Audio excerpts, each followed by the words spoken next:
Hello everyone, कैसे हो आप सब लोग। जैसे कि आपको पता है, एचपीएससी ने assistant engineer civil in public work department के लिए ऑफिशियल आंसर की रिलीज़ कर दी है।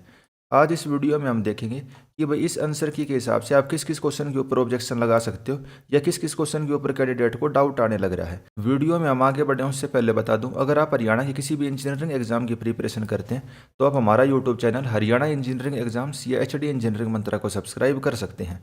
आज के दिन हरियाणा इंजीनियरिंग एग्जाम के अंदर हम नंबर 1 है और जो स्टूडेंट मेरे यूट्यूब चैनल के ऊपर पहली बार आए हैं वे मेरा इंट्रोडक्शन देख सकते हैं। तो चलिए वापस हम अपने टॉपिक के ऊपर आ जाते हैं। अच्छा, एक चीज़ और, जिन स्टूडेंट ने पेपर को नहीं दिया वे तो इसकी आंसर की को डाउनलोड कर नहीं सकते।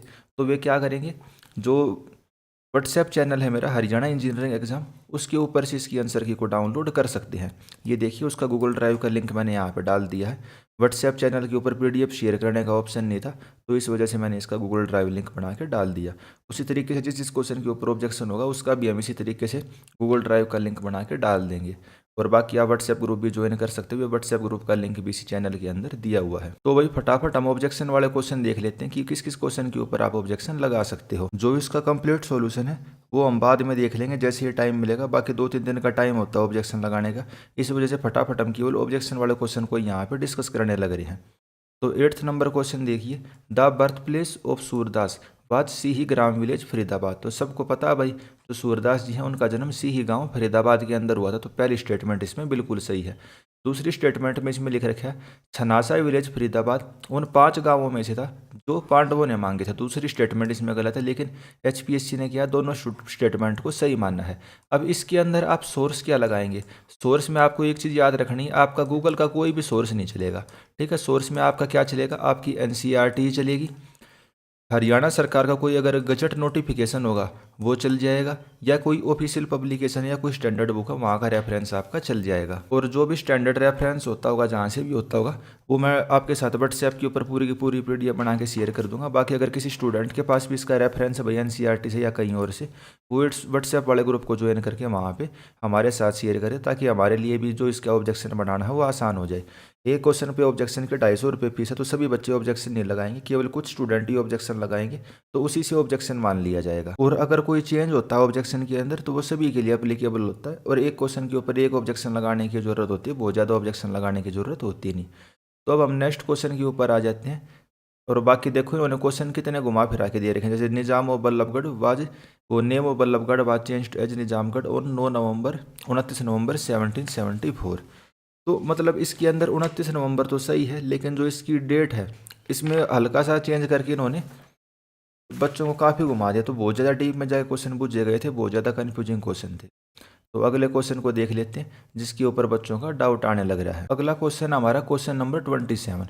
इसमें पहली स्टेटमेंट पढ़िए, स्टेनलेस स्टील आयरन और कार्बन का एलॉय है। जी नहीं, ओनली लिख दिया तो इसलिए गलत हो गया। इसके अंदर निकल क्रोमियम ये सब भी मिलाए जाते हैं, तो पहली स्टेटमेंट हमारी गलत हो जाती है। सेकंड स्टेटमेंट पढ़ते हैं, स्टेनलेस स्टील को हम कार्बन के ऊपर प्रेफर करते हैं हॉट वाटर के बॉयलर बनाने के लिए, क्योंकि इसके अंदर करोजन नहीं लगता। ये क्या होता है, इसमें ये करोजन को रजिस्ट करता है। क्या करता है, करोजन को रजिस्ट करता है, लेकिन स्टेनलेस स्टील के अंदर भी करोजन लग जाता है। देखिए अब हल्का सा घुमा रखे इन्होंने, अब ट्रिकी है इंग्लिश लैंग्वेज को अगर हम बिल्कुल डीप में जाए, वर्ड टू वर्ड जाए, तो इसमें लिखा है करोजन इसमें लगता ही नहीं, लेकिन इसमें करोजन लग जाता है। और हॉट वाटर के अंदर तो बिल्कुल लग जाता है, तो स्टेटमेंट टू भी गलत हो जाती है। लेकिन एचपीएससी ने दोनों स्टेटमेंट टू को ट्रू माना है। और ऑब्जेक्शन का एक क्लियर रूल और बता देता हूँ मैं। एक क्लियर रूल और क्या होता है भाई, अगर कोई क्वेश्चन आपको पता है कि भाई फॉर एग्जाम्पल इसी क्वेश्चन को ले लो, आपने इसका ऑप्शन लगा रखा है ऑप्शन नंबर बी, भाई दोनों स्टेटमेंट सही हैं, और एचपीएससी ने आंसर दे दिया डी, तो आप इसका ऑब्जेक्शन लगा के कह सकते हो कि जिसका बी ऑप्शन होना चाहिए। ज़रूरी नहीं कि भाई आप बिल्कुल सही हो, लेकिन आपको ट्राई तो करना चाहिए कि जो आपने ऑप्शन लगाया है वो आपका करेक्ट हो जाए। तो ऑब्जेक्शन का मतलब यही होता है, लेकिन लगाना आपको सही है, ऐसे आपको नहीं करना कि भाई आप गलत ऑब्जेक्शन लगाएं। फिर अगला क्वेश्चन देख लेते हैं जिसके ऊपर ऑब्जेक्शन है, 28 नंबर क्वेश्चन। अच्छा, इसमें आप रेफरेंस दे सकते हैं भाई, स्टेनलेस स्टील की फोटो दिखा सकते हैं आप कि भाई इसमें भी जगह लगता है, किसी स्टैंडर्ड साइंस की बुक का आप रेफरेंस दे सकते हैं भाई ये करोजन रजिस्ट करता है। ऐसे नहीं कि 100% करोजन प्रूफ हो जाता है। 28 नंबर क्वेश्चन को देख लेते हैं, angle of incidence is always equal to angle of reflection, और जो प्लेन स्मूथ सरफेस है उसके लिए अप्लीकेबल होता है।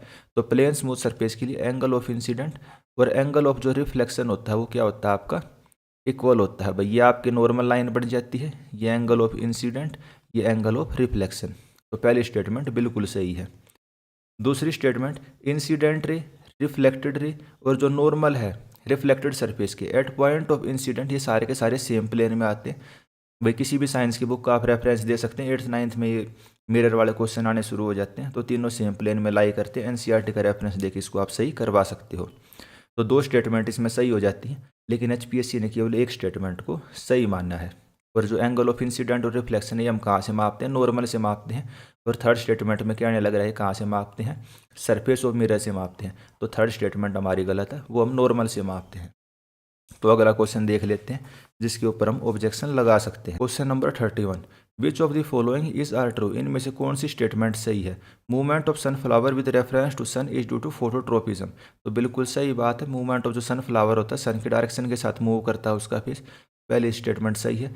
जो एनसीईआरटी की बुक होती है या स्टैंडर्ड साइंस की बुक होती है उसका आप रेफरेंस दे सकते हो। Second statement, haemodialysis is a medical procedure for oxygenating blood with artificial kidney. जो हीमोडायलिसिस होता है भाई, आर्टिफिशियल किडनी से हम ब्लड को प्यूरीफाई करते हैं। ब्लड को क्या करते हैं? प्यूरीफाई करते हैं। उसको ऑक्सीजनेटिंग नहीं करते। ऑक्सीजन देने का काम किसका होता है? लंग्स का होता है, किडनी का नहीं होता। तो सेकंड स्टेटमेंट गलत, पहले से ही। लेकिन एचपीएससी ने माना है नाइदर वन नोर टू। तो इसके ऊपर भी आप ऑब्जेक्शन लगा सकते हैं। अब अगला ऑब्जेक्शन वाला क्वेश्चन देख लेते हैं। Question number 38, Razia rule mark the beginning of struggle for power between the ruler and Turkish chief called the Chahalgani. तो पहली स्टेटमेंट आपकी बिल्कुल सही है। तो जो रजिया सुल्तान थी उसकी किसके साथ लड़ाई हुई थी? जो तुर्की के सुल्तान थे चहलगामी के साथ, जिसको हम 40 भी कह देते हैं। सेकंड स्टेटमेंट, रजिया को हरा दिया था और चहलगामियों ने उसको मार दिया था जब वो बचने की कोशिश करने लग रही थी। तो इस स्टेटमेंट के ऊपर डाउट है। देखो क्लियर कहीं पे भी नहीं लिख रखा कि रजिया को चहलगामी ने मारा था। ऐसे बता रखे जो लोकल रूलर होते हैं हरियाणा के अंदर, कैथल के अंदर इसको मार दिया था। ठीक है, जो लोकल होते हैं भाई लुटेरे वगैरह ने, जब ये भागने की कोशिश करने लग रही थी। इसमें लिखा है चहलगामियों ने मारा है। तो अगर आपने ऐसे लिखा है 1 इज ट्रू 2 इज फॉल्स, तो इसके ऊपर जरूर आप ऑब्जेक्शन लगा सकते हो। लेकिन अगर आपने स्टेटमेंट ए को सेलेक्ट किया तो ऑब्जेक्शन लगाने की कोई भी जरूरत इसके अंदर नहीं है। और जो स्टैंडर्ड बुक होती हैं, जो एनसीईआरटी की होती हैं, उसका आप इसके अंदर रेफरेंस दे सकते हैं। अब अगले क्वेश्चन को देख लेते हैं जिस पे आप ऑब्जेक्शन लगा सकते हो। क्वेश्चन नंबर 51, इसमें किसके बारे में पूछ रखा है? Full faith and credit close under the Indian constitution. Indian constitution के अंदर full faith and credit close है, वो किस में दिया हुआ है? आर्टिकल नंबर 261 के अंदर ये वाला क्लोज दिया हुआ है। इसका मतलब क्या है? इसका मतलब ये है जो भारत के सभी राज्य है ना, एक दूसरे के अंदर पूरा विश्वास वाली भावना रखेंगे। मतलब कहने का मतलब ये, आप हरियाणा के अंदर ड्राइविंग लाइसेंस बनवाते हो, फिर आप यूपी में जाते हो या दिल्ली में जाते हो, तो वहाँ पे पुलिस ये थोड़ी ना कहती है भाई तू दिल्ली का ड्राइविंग लाइसेंस बनवा के ले गया। या हरियाणा की कोर्ट ने कोई आदेश दे दिया तो और आप यूपी में भाग के चले गए, तो यूपी वाले ये थोड़ी ना कहेंगे भाई इसके ऊपर तो हरियाणा में केस चलने लग रहा है, यूपी में निर्दोष है। आप दूसरे देश थोड़ी ना भाग गए, आप हरियाणा देश की एक दूसरे राज्य से दूसरे राज्य में भाग गए। तो फुल फेथ एंड क्रेडिट का आपको मतलब समझ में आ गया। अब पहली स्टेटमेंट पढ़ते हैं। It provide for full faith and credit to all public act record and judicial proceeding of the union and the state. भाई पूरा विश्वास रहेगा देश की सरकार के किसी भी फैसले में, किसी भी रिकॉर्ड में, किसी भी गजट नोटिफिकेशन में, या किसी भी चीज़ के अंदर, राज्यों का भी और देश का भी। पहली स्टेटमेंट बिल्कुल सही है। दूसरी बात, it apply to all decree pass before and after the commencement of the constitution. Constitution के पास होने से पहले और बाद के जितनी भी डिग्री पास हुई हैं, जितने भी निर्णय हैं, सभी के ऊपर लागू होता है। तो ये सभी के ऊपर लागू नहीं होता है। आपका संविधान हुआ था 26 जनवरी 1950, उससे पहले के फैसले के ऊपर ये लागू नहीं होता। सभी के ऊपर लागू नहीं होता, कुछ के ऊपर तो लागू होता ही है। थर्ड स्टेटमेंट पढ़ते हैं। Public act indicate statute as well as legislative and executive act. जो ये पब्लिक एक्ट है इसमें फुल फेथ एंड क्रेडिट, भाई आपको पूरा विश्वास किसी में रखना पड़ेगा। जो कानूनी स्टैट्यूट, जो भाई बिल बन चुके हैं, पास हो चुके हैं, एक्ट बन चुके हैं, उसके अंदर भी, और जो विधायी और एग्जीक्यूटिव एक्ट है सभी के अंदर विश्वास रखना पड़ेगा। तो तीसरी स्टेटमेंट भी बिल्कुल सही है। जैसे मैंने आपको ड्राइविंग लाइसेंस का एग्जाम्पल दिया या और चीज़ों का एग्जाम्पल दिया। फोर्थ स्टेटमेंट पढ़ते हैं। It envisages that a greater effect will be given to public act of one state in another state. Fourth statement को हिंदी में पढ़िए। इसमें परिकल्पना की गई है राज्य के सार्वजनिक कर्तों का दूसरे राज्य में अधिक प्रभाव डाला जाए। तो ऐसा हो सकता है कि भाई हरियाणा का जो ड्राइविंग लाइसेंस है उसकी वैल्यू दिल्ली के ड्राइविंग लाइसेंस से ज़्यादा हो, नहीं हो सकता ना। तो सभी का इक्वल इफेक्ट रहेगा, या हरियाणा के कोर्ट की ज़्यादा वैल्यू हो, यूपी के कोर्ट की कम वैल्यू हो। तो फोर्थ स्टेटमेंट तो आपकी बिल्कुल गलत है। तो इसके अंदर केवल 2 स्टेटमेंट सही होनी थी। संविधान का आप रेफरेंस दे सकते हैं, आर्टिकल 261 के अंदर ये सारी चीज़ें लिखी गई हैं। फुल फेथ एंड क्रेडिट भी आपको समझ में आ गया होगा भाई क्या चीज़ होती है। अगले क्वेश्चन को देखते हैं। Consider the following statement related to the council of state of the union parliament. Union parliament यानी कि केंद्र सरकार, उसकी काउंसिल ऑफ स्टेट हम किसको बोलते हैं? राज्यसभा को हम क्या बोलते हैं? काउंसिल ऑफ स्टेट किसकी? केंद्र सरकार की, यूनियन पार्लियामेंट की। अब ऑप्शन पढ़ते हैं। इसने पहली और तीसरी को तो सही मानना, तो पहली और तीसरी को तो हम सीधा सही मान लेते हैं। ठीक है, अब देखते हैं second statement. Representative of state are elected by popular vote of the people of the state. क्या राज्यसभा के सदस्यों को लोग आम आदमी सेलेक्ट करते हैं? जी नहीं, आम आदमी सेलेक्ट नहीं करते, उसको कौन करते हैं? उनके रिप्रेजेंटेटिव सेलेक्ट करते हैं। तो दूसरी स्टेटमेंट हमारी गलत हो गई। Fourth statement, in making nomination to council of state president act on the advice of the prime minister. जो राज्यसभा के अंदर 12 मेंबर क्या होते हैं? नॉमिनेटेड होते हैं। उसको कौन नॉमिनेट या अपॉइंट करता है? प्रेसिडेंट अपॉइंट करता है, नॉमिनेट करता है उनको। किसकी एडवाइस पे? प्राइम मिनिस्टर की एडवाइस पे। तो बिल्कुल सही बात है, सही आंसर होना चाहिए था 1, 3 और 4। इसमें भी कॉन्स्टिट्यूशन का या भाई आप संविधान का रेफरेंस दे सकते हो। 49 नंबर क्वेश्चन का सही आंसर होना था 1, 3 और 4। अब हम अगले क्वेश्चन को देखते हैं। Question number 52। Consider the following statement regarding the item of expenditure charge on the consolidated fund of India. इनमें से कौन कौन सा खर्चा कंसोलिडेटेड फंड ऑफ इंडिया के अंदर हम चार्ज करेंगे? तो कौन कौन सा होता है? यूपीएससी का जो एक्सपेंस होता है, और स्टेट्स को हम जो एड देते हैं वो इसके अंदर आता है, और जो लोन देते हैं वो किस में आता है? ये होता है वोटेड एक्सपेंडिचर के अंदर। और जो इलेक्शन कमीशन का एक्सपेंडिचर होता है वो भी किसी में आएगा? वोटेड एक्सपेंडिचर के अंदर। तो 2 और 3 इसका सही होना था ऑप्शन नंबर बी। एचपीएससी ने माना है 1, 2 और 4। इसमें भी रेफरेंस आप किसका दोगे? आप कॉन्स्टिट्यूशन का रेफरेंस दे सकते हो, बजट का रेफरेंस दे सकते हो, या जो इकोनॉमिक स्टैंडर्ड बुक होती है एनसीईआरटी होती है उनका आप इसके अंदर रेफरेंस दे सकते हो। और इजीली इसका आंसर भी आप चेंज करवा सकते हो। तो पीडीएफ आपको बनानी पड़ेगी, उसका पूरा फॉर्मेट होता है, व्हाट्सएप के अंदर मैंने ऑलरेडी शेयर कर रखा है। इस ग्रुप पे जाके आप उस चीज़ को देख सकते हो। अब अगले क्वेश्चन को देख लेते हैं। भाई ये ऑफिशियल आंसर की सारी चीज़ें आपको व्हाट्सएप के ऊपर मिल ही जाएंगी। और आपने भाई यूट्यूब पे ज्वाइन नहीं करा तो आप यूट्यूब पे ज्वाइन कर सकते हैं। तो चलिए वापस टॉपिक को ये देख लेते हैं। अगला क्वेश्चन देखते हैं भाई जिसके ऊपर हम ऑब्जेक्शन लगा सकते हैं। क्वेश्चन नंबर 56 देखिए। इसके अंदर दे रखा है भाई motion of thanks, point of order and adjournment motion. HPSC ने इसका आंसर माना है ओनली 1 पेयर, केवल एक ही इसके अंदर सही है। लेकिन एक्चुअल में इसमें क्या तीनों सही हैं। मोशन ऑफ थैंक्स के अंदर क्या होता है? भाई राष्ट्रपति सरकार की जो नीति होती है, कार्यक्रम होते हैं, उनकी रूपरेखा तैयार करता है। भाई बजट सेशन के बाद जो फर्स्ट सेशन होता है, ये सरकार बनने के बाद फर्स्ट सेशन होता है, उसके अंदर धन्यवाद प्रस्ताव राष्ट्रपति देता है। पॉइंट ऑफ ऑर्डर क्या होता है? भाई जो विपक्ष के सदस्य हैं, अगर भाई स्पीकर कुछ गलत काम करने लग रहा है या कोई भी कुछ गलत चीज़ होने लग रही है तो स्पष्टीकरण मांग सकता है नियमों का कि भाई आप स्पष्टीकरण दो। तो सेकंड स्टेटमेंट भी आपकी बिल्कुल सही है। और थर्ड पॉइंट है एडजर्नमेंट मोशन। इसके अंदर क्या होता है? भाई एडजर्नमेंट मोशन के अंदर विशेषाधिकार हटाने के संबंध में पर्सन नहीं होना चाहिए। तो ये वाली स्टेटमेंट भी बिल्कुल सही है।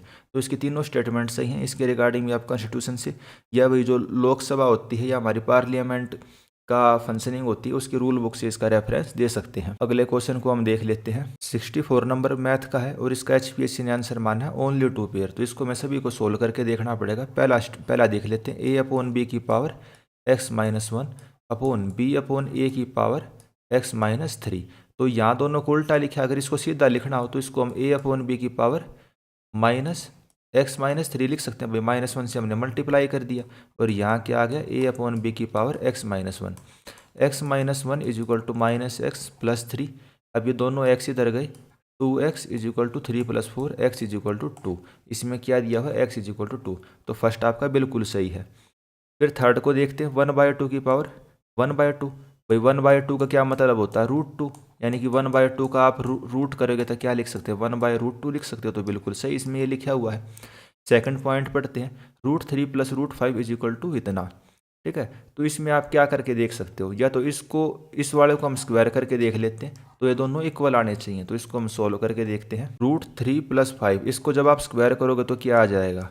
3 + √5 आ जाएगा। भाई इसमें तो किसी को कोई डाउट है ही नहीं। अब आप इसको स्क्वायर करके देखो तो ये क्या आएगा?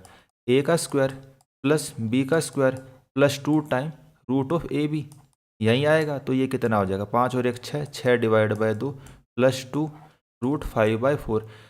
4 का रूट क्या होता है, 4 का रूट 2 होता है, तो ये बाहर आ जाएगा, 2 से 2 कट जाएगा, ये 3 आ जाएगा, ये कितना आ गया 3 प्लस रूट 5, ये भी 3 प्लस रूट 5 है, ये भी 3 प्लस रूट 5, तो थर्ड स्टेटमेंट भी सही है। लेकिन एचपीएससी क्या मानने लग रही, केवल 2 पेयर सही हैं, जबकि इसके अंदर तीनों पेयर सही हैं, तो 64 का सी ऑप्शन होना चाहिए। इसको आप सोल्व करके कोई पेपर पे सोल्व करके या कंप्यूटर पे सोल्व करके इसको दिखा सकते हो और इजीली आपका ये बड़ा ऑब्जेक्शन भी मान लिया जाएगा। अब अगले क्वेश्चन के ऊपर चलते हैं, 65 नंबर क्वेश्चन। इसके अंदर भी एचपीएससी ने क्या माना है, केवल एक पेयर सही है, लेकिन इसके अंदर तीनों पेयर गलत हैं। जब आप इसको सोल्व करते हो तो ये नहीं आने लग रहा है। और गेन परसेंटेज क्या होता है, गेन होता है गेन अपॉन कॉस्ट प्राइस होता है, इसमें सेलिंग प्राइस लिखा है तो ये गलत। सीपी क्या होता है, 100/100 minus gain into selling price, तो गेन को हम क्या करते हैं, अगर यहाँ पे होता 100 प्लस गेन का परसेंटेज इनटू सेलिंग प्राइस तो ऐसा ही होता, तो ये भी गलत है। और इसको जब हम कैलकुलेटर में सोल्व करते हैं तो आपका आंसर 7.9 नहीं आने लग रहा, कुछ और आंसर आएगा। इसको आप इजीली सोल्व करके दिखा सकते हो भाई, इसका आंसर जो भी आने लग रहा है भाई 10.12 यानी कुछ समथिंग ऐसा आने लग रहा है, तो तीनों गलत है। लेकिन एचपीएससी ने केवल एक पेयर को सही माना, जबकि इसका सही आंसर होना चाहिए था नन ऑफ दी अबव। अब अगले क्वेश्चन को देख लेते हैं, 68 नंबर क्वेश्चन। इसके अंदर एचपीएससी ने केवल 2 को सही माना है। अब ये नहीं पता कौन से 2 को सही माना है, लेकिन इक्विलेटरल ट्रायंगल का मीडियन दे रखा है और उसका एरिया कितना होगा, √3/3 यानी इसको आप ये भी लिख सकते हो 1/√3 इंटू x², तो ये बिल्कुल सही है। Second statement, diameter of circle 1.4 circumference कितना होगा, 4.4 होगा, ये भी बिल्कुल सही है। और थर्ड पॉइंट है, सर्कल और स्क्वायर का सेम एरिया है और स्क्वायर की साइड अपॉन रेडियस का रेशो क्या आएगा, तो रेशो होता है √π/1। बाकी इसने √x/1 लिखा है, तो इंग्लिश का तो पेपर है नहीं भाई, मैथ का क्वेश्चन है, तो हो सकता है मिस प्रिंट से इन्होंने पाई को क्या बना दिया हो, एक्स बना दिया हो। अब यहाँ पे अगर ये पाई भी लिख देते तो उसको डिफाइन करते, इस पाई की वैल्यू 3.14 है जो कि 22/7 है, या एक्स के बारे में बताते, तो कायदे से तो ये तीनों स्टेटमेंट सही होने चाहिए, और जिनका ये गलत हुआ वो इसके लिए ऑब्जेक्शन लगा सकते हैं। अगले क्वेश्चन को देखते हैं जिस पे आप ऑब्जेक्शन लगा सकते हो। अगला क्वेश्चन है 76, कंसीडर दी फॉलोइंग स्टेटमेंट। इसके अंदर एचपीएससी ने क्या, किसी भी स्टेटमेंट को सही नहीं मानना है, तो none of the statement are correct. अब इसमें देखिए, इसको हम सोल्व करते हुए चलते हैं। x/y का रेशो 3.2 है, अगर यहाँ पे 3:2 दे रखा होता तो इसको हम सही मान लेते, लेकिन यह 3.2 दिया, इस वजह से ये गलत हो जाता है। बाकी हमें देखने की जरूरत नहीं, ये मैंने आपको बता दिया, इस वजह से गलत। और एचपीएससी इसमें किसी को भी सही नहीं मानने लग रही। अगर किसी बच्चे ने 3.2 को 3:2 मानना है, भाई हो सकता है मिस प्रिंट कर दिया इन्होंने, तो इसको भी वो ऑब्जेक्शन कर सकता है, लेकिन मैं तो कहूँगा चलो 3.2 है तो आप इसको ऑब्जेक्शन मत करिए, ये गलत है तो गलत है। सेकंड स्टेटमेंट देखते हैं, इस वाले पे आ जाओ। 4 की पावर 3.5 को आप क्या लिख सकते हो, 4 क्या होता है 2 की पावर 2, तो ये कितना हो जाएगा 2 की पावर 7 डिवाइड बाई 2 की पावर 5, ये कितना 7 - 5 2 होता है, 2 की पावर 7 - 5 डिवाइड बाई 1, 2 की power 2 divide by 1 is equal to 4:1, इसने 7:5, ये भी गलत हो गया, तो 2 तो गलत है ही। थर्ड स्टेटमेंट पे आ जाते हैं, इसको सोल्व करते हो 0 आ जाएगा, कोई इसके अंदर डाउट है नहीं। इसको सोल्व करोगे तो भी 0 आ जाए, वो 1 आ जाएगा। 621 बटे में 3 की पावर 3 क्या होता है 27, गुणा में 3 -68, ये 9 आ जाएगा, और ये कितना आ जाएगा 9×6 = 54, और 9×9 = 81 -68, ये कितना आ गया 1, ये भी सही है। इसको सोल्व करते हुए ये भी 0 आ जाता है। इसको सोल्व करके देख लेते हैं, x2 है तो 2 माइनस y कितना है आपका -2 की power x minus Y, x2 है, y कितना है 2 माइनस 2, ये कितना हो जाएगा 4, 2 की पावर 4, ये कितना हो जाएगा 2 -2 की पावर 4, 2 की पावर 4 कितना 2 दूनी 4, 4 चौक 16, 2 -16, ये कितना आ जाएगा -14, तो ये भी सही है। -14 दिया हुआ, तो इसमें केवल एक स्टेटमेंट सही है। एचपीएससी इसमें किसी भी स्टेटमेंट को सही नहीं मानती, तो इसमें आप प्रूफ कर सकते हो भाई इसमें एक स्टेटमेंट सही है। अब अगले क्वेश्चन को देख लेते हैं जिसके अंदर बच्चों को डाउट आने लग रहा है। अगला क्वेश्चन है आपका 95 number, consider the following data, max minimum point of intersection of septagon and pentagon. भाई सेप्टागन जिसकी 7 साइड होती हैं, 3, 4, 5, 6 और 7, और पेंटागन जिसकी 5 साइड होती हैं, ठीक है, इनके बीच में कम से कम पॉइंट ऑफ इंटरसेक्शन कितने होंगे, 4 होंगे। तो देखो मैंने फोटो बनाई है, आपको सिंपल फोटो बना के कहना भाई इसमें तो 0 है, भाई पेंटागन इसके अंदर है, ये इसके बाहर, तो मिनिमम कितने होंगे, मिनिमम आपके 0 होंगे। तो पहली स्टेटमेंट आपकी गलत है, तो ये भी कह रहा है पहली गलत है। अब दूसरी देख लेते हैं, मैक्सिमम कितने होंगे, भाई 5 साइड वाला बनाओ आप, 5 वाला ये हो गया आपका, ठीक है, फिर आप 7 वाला बनाओ, 1 इस तरीके से कुछ बनेगा, 7 वाला जैसे भी बनेगा। तो जितनी कम वाले की साइड होती है ना, जब आप कैड में डायग्राम बनाओगे या भाई इनका इंटरसेक्शन करके दिखाओगे, तो मिनिमम की साइड कितनी है, सेप्टागन 7, पेंटागन 5, तो 5 साइड गुणा में 2, भाई एक स्ट्रेट लाइन 2 बार इंटरसेक्ट कर सकती है, तो मैक्सिमम कितने होंगे आपके 10 पॉइंट ऑफ इंटरसेक्शन होंगे। सेकंड स्टेटमेंट सही है, पहली गलत है, लेकिन एचपीएससी दोनों गलत मानने लग रही है। सही आंसर इसका 2 ओनली होना चाहिए था। तो आप इसको भी ऑब्जेक्ट कर सकते हो, और ऑब्जेक्शन करोगे पक्की बात आपको इसके नंबर मिल जाएंगे। तो भाई शर्मनाक बात है, एचपीएससी क्वेश्चन को ढंग से नहीं बनाती, फिर आंसर की उसके ढंग से नहीं देती। तो आंसर की तो कम से कम ढंग से देनी चाहिए। 250 रुपये वसूलने का क्या मतलब है? अपनी गलती के लिए ही आप दूसरों को वो करने लग रहे हो, भाई 250 रुपये लेने लग रहे हो। तो जिस जिस क्वेश्चन में मेरे को भाई ऑब्जेक्शन लग गया वो मैंने आपको बता ही दिया। उसके अलावा कुछ क्वेश्चन और भी थे जिनमें ऑब्जेक्शन था, जैसे एक पॉपुलेशन वाला क्वेश्चन था, उसको देख लेते हैं। 16 नंबर क्वेश्चन है। तो लिटरेसी रेट 85 नहीं है, लिटरेसी रेट आपको पता भाई हरियाणा की लिटरेसी रेट कितनी है, 75% है, पहली गलत हो जाती है। पॉपुलेशन 2,53,51,462। अब एचपीएससी वाले क्या कर देते हैं, 462 की जगह 461 भी लिख देते हैं। वो पॉपुलेशन वाला कौन सा इतना एक्यूरेट लिखता है? तो 2.5 करोड़ तक तो ठीक है भाई, बच्चा इतना याद करता है 2.5 करोड़ पॉपुलेशन है, लेकिन फिर भी इसकी मान ली भाई आपने पॉपुलेशन सही लिखी होगी। फिर आती विलेज की बात। जो ऑफिशियल डाटा है भाई, हरियाणा सरकार की डेमोग्राफी वाली वेबसाइट है, उसके ऊपर गांव दे रखे हैं 7,356 और पॉपुलेशन भी इतनी दे रखी है, तो उस हिसाब से तो हो जाता है ठीक। लेकिन 2011 का सेंसस के अंदर हम जहाँ कहीं कहीं देखते हैं तो उसके अंदर 6,400 कुछ गांव दिखाता है, तो उस वजह से ये गलत हो जाता है।